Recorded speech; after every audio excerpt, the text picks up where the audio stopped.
27 protesters ang inaresto sa Sydney, Australia. Kaugnay po ito sa kontrobersyal na pagbisita roon ni Israeli Prime Minister or President Isaac Herzog.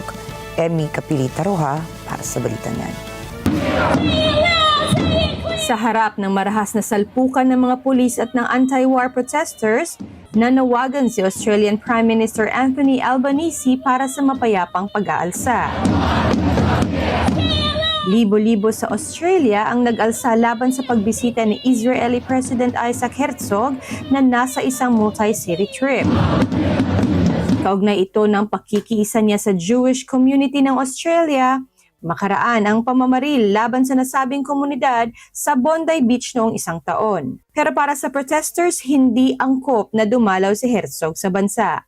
Well, I don't understand why it's him that's coming here. If I understand that there's a lot of sorrow and grief happening because of what happened in Bondi, religious leaders, sure, get some rabbis out here, something like that, but he's the president of a completely separate, it's a nation, but it's not a representation of the religion, and he is, as most people are saying, a war criminal.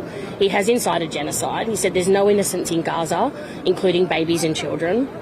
And I just don't think someone like that should come here. I mean, Kasama sa 27 kataong inaresto ang 10 inakusahan na ng atake sa mga pulis.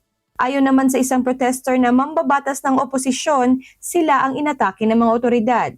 Batay sa report ng New South Wales State Police, walang ulat ng serious injuries kaugnay ng mga protesta. Emmy Kapilita Roja, Brisbane, Australia, para sa Mata ng Agila International. Trusted, connected,